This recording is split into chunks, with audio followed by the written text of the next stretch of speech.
what's up, everybody? Welcome to the Guitar Underground. I'm your host, Neil Santos, the creator of the Pentatonic Way and friend to all guitarists worldwide. Today, we're going to talk about that Hendrix style of playing. We're going to use 3 chords and just kind of focus on, like, what did he do? So, like, what if the secret to that raw, emotional Hendrix sound wasn't about playing faster, but about where you anchor your hand, right? By locking your pentatonic patterns into these 3 foundational triads, you unlock the ability to target those sweet notes every single time. It works every time, 60% of the time, it works every time. And this is how you stop practicing and you start playing. Maybe that's a little cheesy sounding, but it's the truth. So we're going to check that out. This episode is about simplifying that Hendrix style soloing using a 3-chord framework instead of trying to memorize endless licks of his, you know? We'll show you how to fish instead of just feeding you fish on the guitar. Does that make sense? So Hendrix wasn't thinking about giant theory textbooks when he played. He was reacting to chord movements and actually the sound and the feel of the song, you know? Like, he knew theory, I'm sure, but that's not where he was at when he was playing. He was more emotional, more empathetic, you know, emoting energy and being cool as hell at the same time. And I think that helps. I can't teach you to be as cool as Hendrix because I'm obviously not as cool as Hendrix, but I can show you a little bit of what he does on the guitar. Yeah, cool. So most players, I guess, treat the pentatonic scale and soloing like, analogy would be like dumping paint on a canvas. They just kind of go for it wherever. They're throwing notes out there. I'm not entirely sure if it goes with the chord or not, but Hendrix is more like someone coloring inside lines and then around the shapes, you know? Like, he understood how to break the rules to make it work for him and, you know, realize his vision of what he wanted to hear and what he wanted to get across emotionally. So in this episode, we're going to look at 5 reasons Hendrix sounded like he did on the guitar when he played pentatonics. And we're going to look at 5 actionable tips that you can use to incorporate it into your playing and maybe start sounding a bit more Hendrixy. All right? So yeah, let's get into it. But first, I have been reminded, if you enjoy these kinds of practical guitar conversations, make sure you subscribe, follow the podcast so you don't miss the future episodes of the Guitar Underground. That's an easy and free way to help support the channel, which I would appreciate. All right, so let's get into it. Point 1. Hendrix solos were more chord-aware than scale-aware. And what I mean by that is he often visualized chord shapes inside the pentatonic scales, right?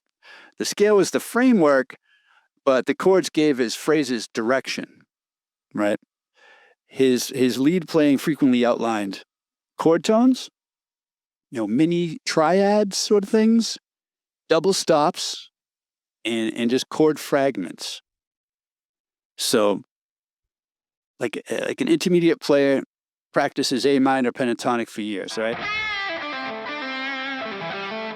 But solos the same exact way over every chord, you know?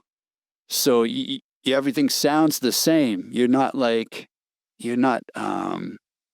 being intentional with your playing, right?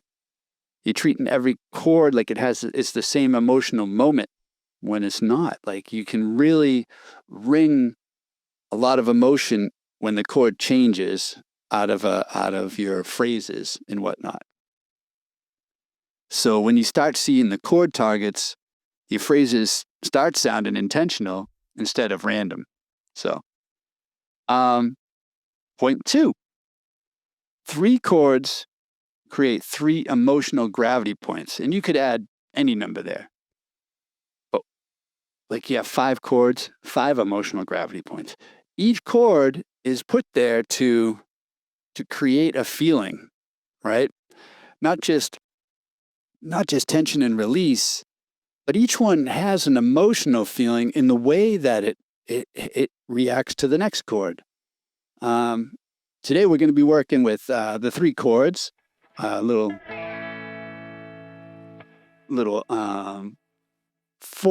foreshadowing, I guess you'd call it, in the old script writing business. Anyway, A, and you got D, and then you got E, and A. Right? So each of those has its own powerful sort of vibe to it, right? And if I go from D to A,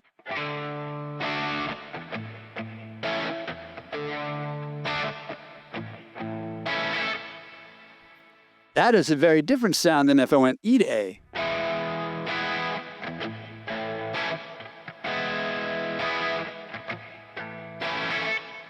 Right? Or if I went E to D.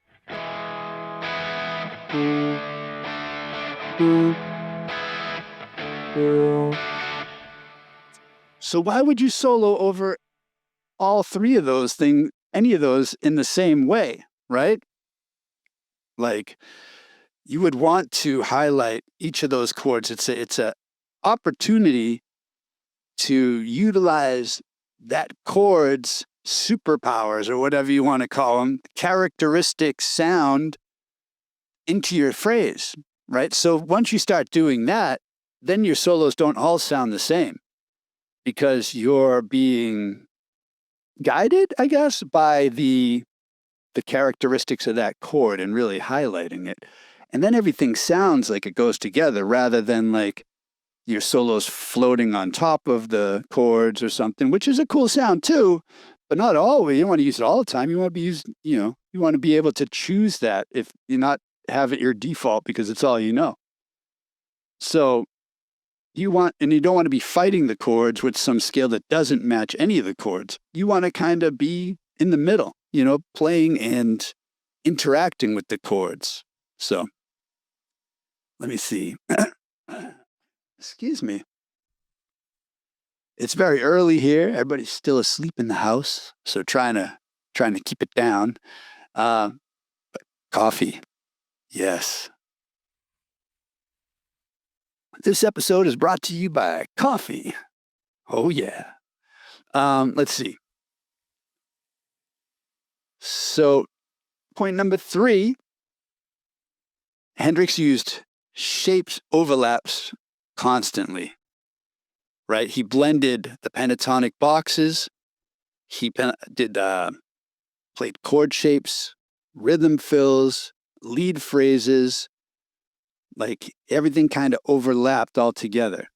He'll use the cage system, and like I said, those mini chord fragments, and then where the pentatonics overlapped them, and he play it all at once, all within one bar. Like intermediate players, beginner players, often they separate. Rhythm is here and then lead is here, right? Like in your never the twain shall meet, right? But Hendrix would just jump from rhythm playing right into lead to rhythm again to like somewhere in between those two.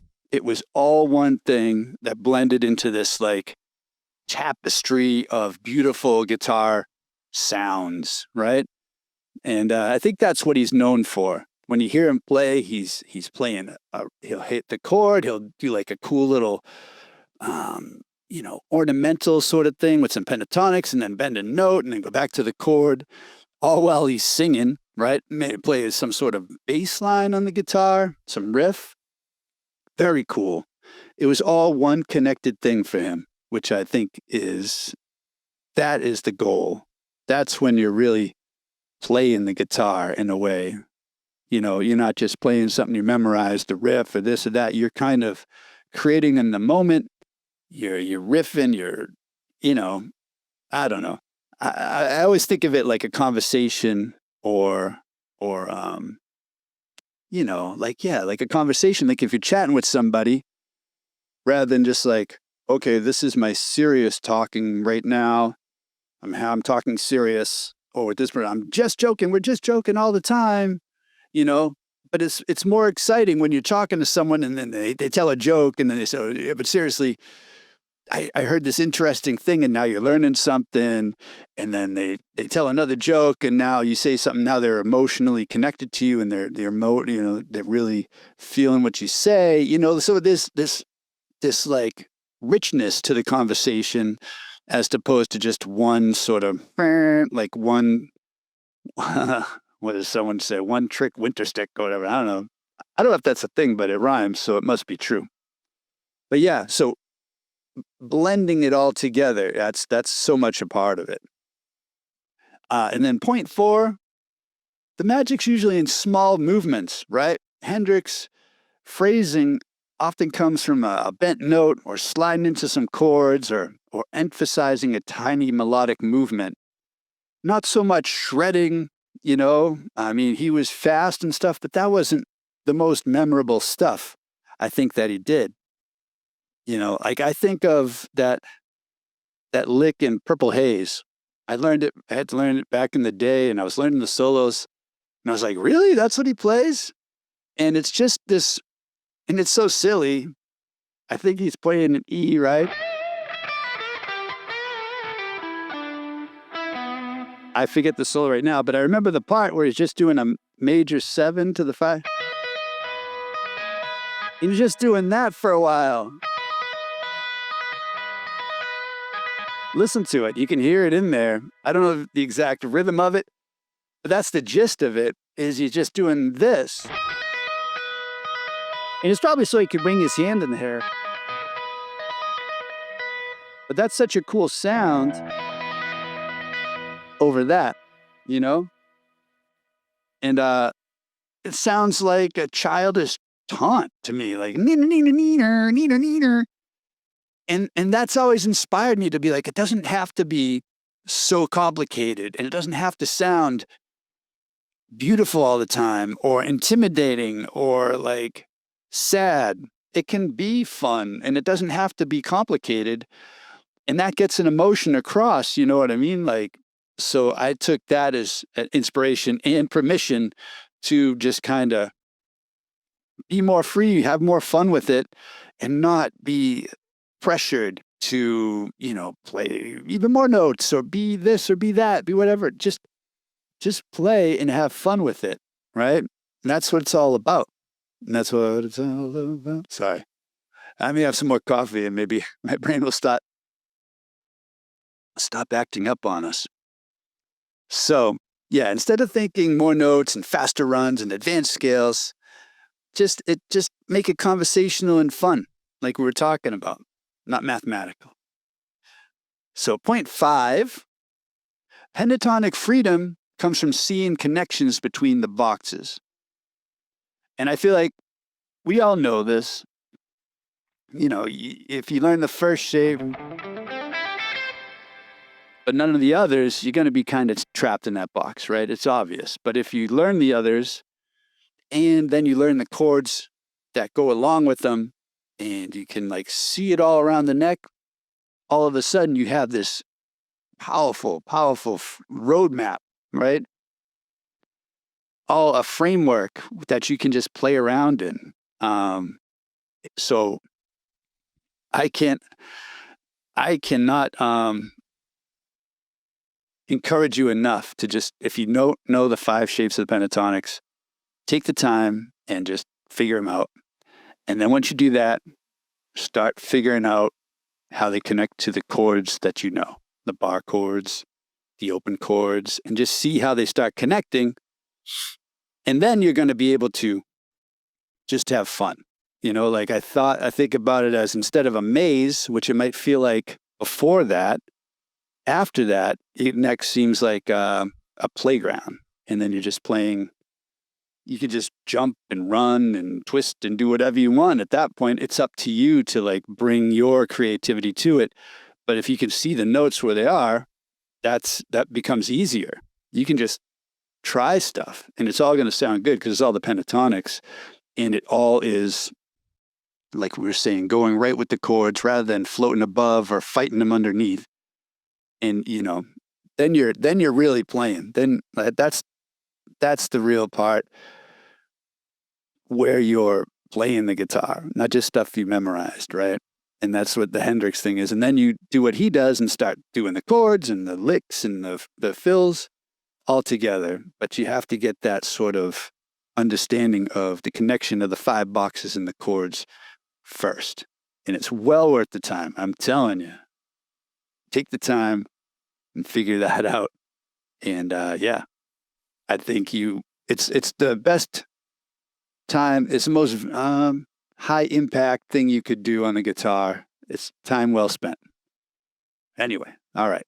So those are 5 reasons or 5 things about Hendrix's playing and why he sounds the way he does. And so this is the pitch section of the podcast where I tell you the one thing I've noticed over the years is that players tend to get stuck for very different reasons, right? Some players are overwhelmed by too much information. Some can visualize the shapes, but they struggle musically. And others have good ears, but no fretboard structure like we're talking about. So that's actually why I created the Pentatonic Way personality quiz. It only takes a couple minutes, and it helps identify the specific type of player you are and what may actually be holding you progress back. After that, you get a free 3-lesson email course designed around the kind of help you specifically need. So you can check that out at pentatonicway.com/personality. And on a side note, I actually just spent the last week and a half revamping all of those email lessons to try to make them even more valuable and helpful. So I hope you like them. All right, back to the episode. Okay, so now we're going to look at 5 actionable tips that you can use in your playing today to help you kind of nurture and develop this Hendrix-y sort of way of playing. All right? So what we're going to do is, for the tip 1, is we're going to solo over 3 chord tones. 3 chords, 3 chord tones, right? So we said it was A, D, and E. So here are the chords.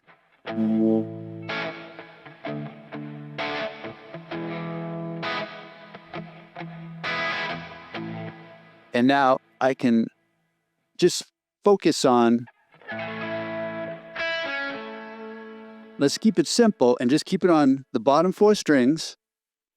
And we know that the bottom of this chord is that. And then we got the D. And this is the bottom of that. And if you're listening, that's 7, 7, 7, 5. And the first one, the A, was 7, 6, 5, 5. And then the E, that's going to be on the bottom strings, 6, 4, 5, 4. All right, so let me see what I can come up with there. And the exercise is simply to try to just use those notes, all right? Don't worry about the pentatonics. These are very simple to see because they're in the chords that we're using, all right? So let me see what I can come up with.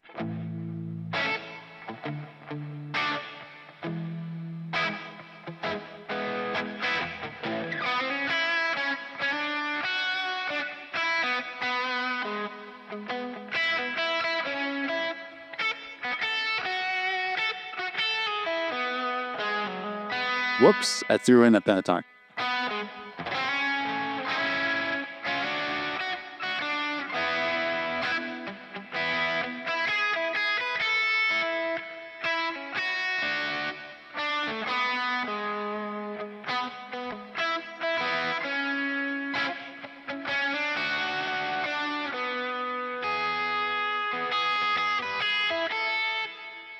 Yeah, so you can see that automatically now you can hear what chords I'm playing over without the chords even there. And that's the whole point. Like, you want to be supporting the harmony with your playing as well as whoever is playing harmony, another guitarist or a keyboard player or whatever, horns. you should also be supporting the harmony. And that's where it can get confusing if you're just playing one scale over everything. So that is a great exercise you can do. Try to just keep it simple. It doesn't, I wasn't shredding out. I guess I tried to keep the rhythm of what I was playing similar to the groove I was playing, that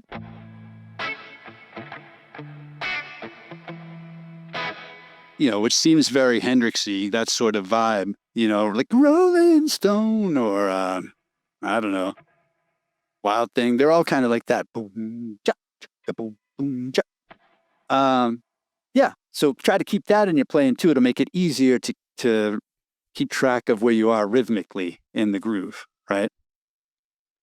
All right, cool. So that is way one. Practice that for a bit, only hitting the root, the fifth, and the third.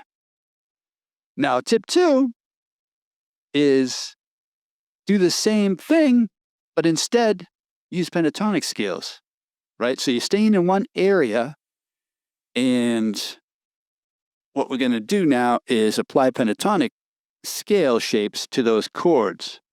So for A,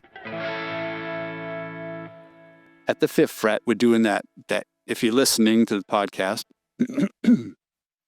hi. We're going to do that A at the 5th fret is the bar chord, that 5, 7, 7, 6, 5, 5.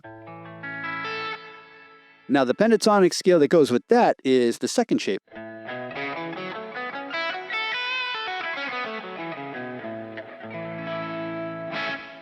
Right? So that's 5, 7, 4, 7, 4, 7, 4, 6, 5, 7, 5, 7. All right. And then for the D, we're doing that shape at the 5th. It's 5, 7, 7, 7. And what we're going to do there is play the 5th shape of the pentatonic, which is from the top, 5, 7, 5, 7, 4, 7, 4, 7, 5, 7, 5, 7. Now that works with that chord. I won't get too deep into the weeds about why that is. I have courses about that, and we talk about this in the membership. But just trust me that chord works with that scale, all right? And then for the E, we're doing a kind of unusual chord voicing for that, just to stay in the same shape, in the same area of the neck, I mean. So what we want to do there is we're playing with your pinky, starting on the A string. You got 7, 6, 4, 5, and then 4 again on the E string. That's a really cool major chord. It's basically the foundation of your D chord down here, your open D, and we're just extending it up. So cool. Then the pentatonic shape that goes with that is the 4th one. Starts at the 4th fret, and we go 4, 7, 4, 7, 4, 6, 4, 6, 5, 7, 4, 7. All right. So when you jam like that, now it's going to be simple, not simple, but similar to what we did with the first one. We were targeting the chord tones, but now you can just be free. Like this is the playground I was talking about, right? So now I'll jam on this one. Here we go.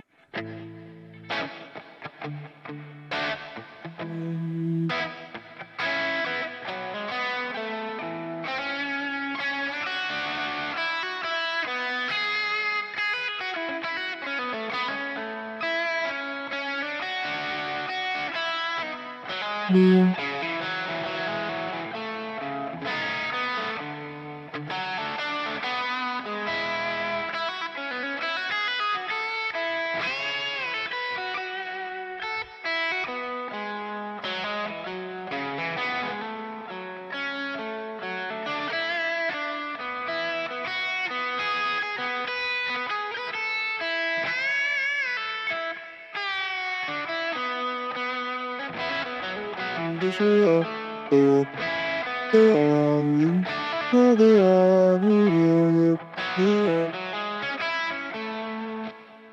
Hopefully you could hear the chords changing there.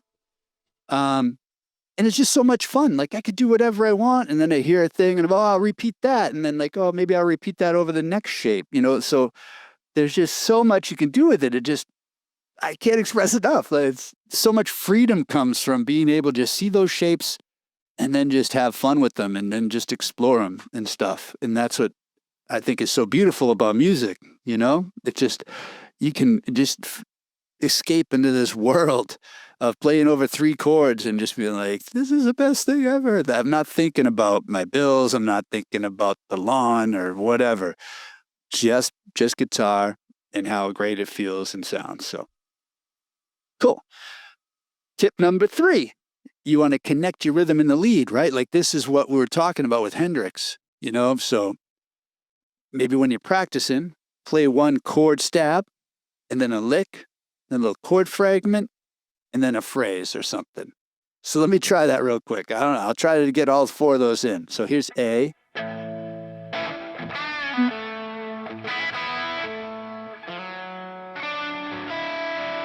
I don't know. I'll switch chord. I can't fit them all into A and then all into B, D, and then all into E. I'll try to do them in this order, though. I'll just follow this list I have. So.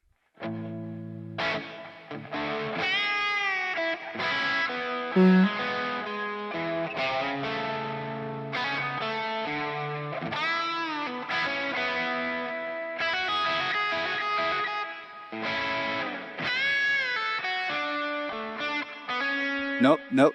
You're supposed to watch the guitar, not my guitar faces. All right, let's try this.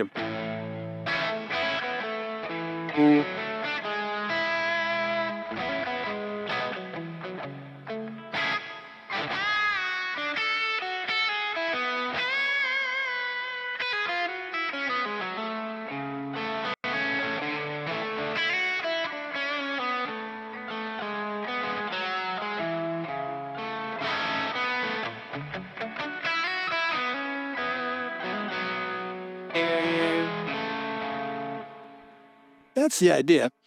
I fell away from this list. I don't think that it makes sense to do them just in an order, right? This is just a punch list of things you can do while you're playing. Like it wouldn't actually sound like chord stab, lick, chord fragment, 1 phrase, move on, chord stab, lick, blah, blah, blah. No, that doesn't really work. Because then that just restricts you too much. Because when you're playing and you're improvising, you might hear something different, like, oh, I should play this phrase here. But on the list, it's like I'm supposed to do a chord stab or whatever, right? All right, so that doesn't work. But try to mix those in. Try to switch from one thing to another and keep it interesting, keep it flowing. Yeah. So tip number 4, and this is always a good one, but not the easiest. Practice singing before playing, all right? And this is where you have to kind of slow things down in your practice and break it apart. So you hum a phrase before playing the lick. Try, and then if you're using the Pentatonics, they'll probably be right in there, right? So I'll try this. I'll play the chord, try to hum a little melody of it that I think feels like a pentatonic, and then I'll try to find it on the Pentatonics. And this is going to help you connect your ears to your fingers and your imagination. All right, so here we go. Here's A.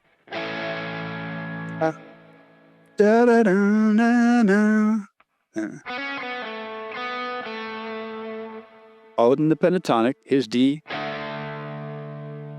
There we go.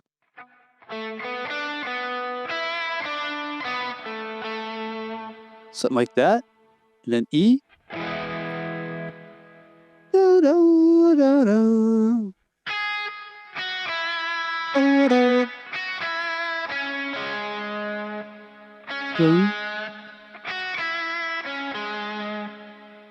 And then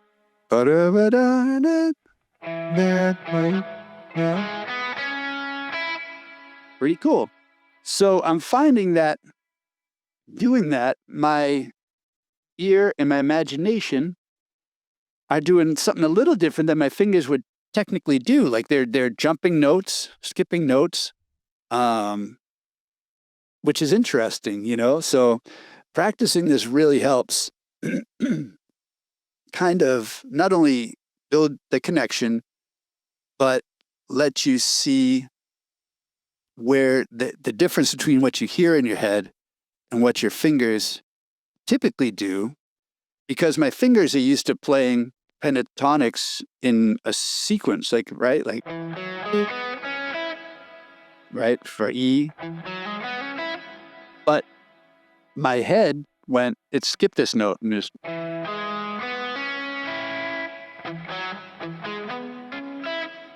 which is cool, you know, like that gives you another option or insight into your own guitar psyche, if you will.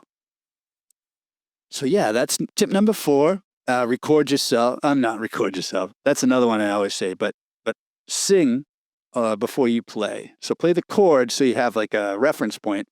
Sing and then see where that is in the pentatonics, and I bet you'll find it. All right, tip 5. Highlight the chord changes, right? Land on, every time a chord changes and the notes in the scale change, land on that nearby chord tone that's switched between the shapes, the pentatonic shapes. Bend into it, slide into it, double stop into it, but make sure to hit it right when that chord changes. And that's going to really identify that your playing is syncing up to the chords and stuff. So let me try that real quick. Same progression.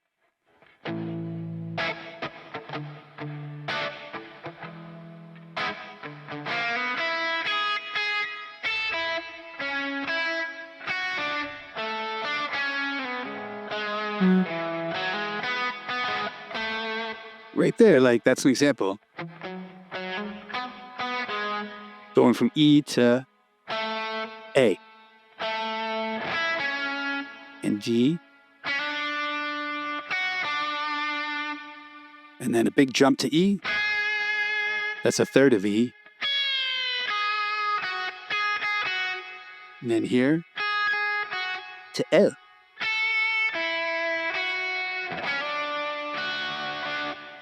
Now I went from A to D by sliding that third of A into the D.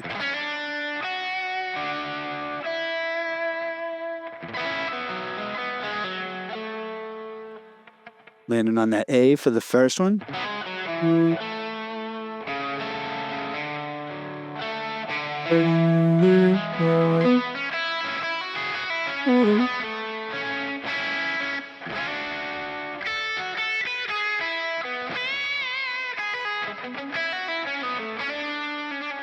Sorry, whoops.